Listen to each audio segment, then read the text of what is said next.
69 वर्षरे पाद देला ओडिशार दीर्घतम नदी बंध हीराकुद डैम। एथिपाई डैम पाखरे आज पालन करा जायछि प्रतिष्ठा दिवस।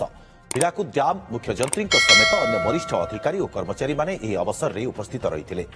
डैम पाई बासच्युत होई पैतृक भिजामाटी हराइथिबा परिवार मानकु कृतज्ञता ज्ञापन करथिले समस्ते।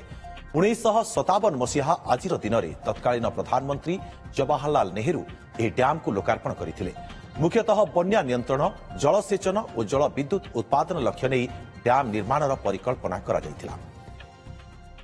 बन्या नियंत्रण रे तो विशेष किसी लाभ देला भलिया मते लागू नहीं, कारण प्रत्येक वर्ष उपकूल अंचल रे बन्या होछि एवं ये बंध पाई अଯଥା ସମ୍ବଲପୁରରେ ବନ୍ୟା ହେଉଛି। ଆମର ପୂର୍ବଜ ହୁଏତ ବନ୍ଧକୁ ବିରୋଧ କରୁଥିଲେ, କିନ୍ତୁ ମୁଁ ଆଜି ଆସିଛି ୟାର 69ତମ ଜନ୍ମ ଦିବସରେ ଡ୍ୟାମକୁ ଆସିଛି।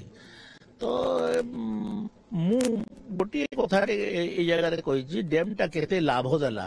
69 ବର୍ଷରେ ପଦାର୍ପଣ କରିଛି ଆମର ହୀରାକୁଦ ଡ୍ୟାମ। ଆମର ଯୋଉ ହୀରାକୁଦ 1,69,000 ହେକ୍ଟର ଚାଷ ଜମିକୁ जल जोगाण दौची एवं पावर जनरेशन करुची, डोमेस्टिक वाटर सप्लाई दौची, इंडस्ट्री मानक पानी दौची एवं इको टूरिज्म पई भी ता सहित इको टूरिज्म रो डेवलपमेंट करुची, प्लस हमर फिशरीज दिगरे भी से सहायक होची।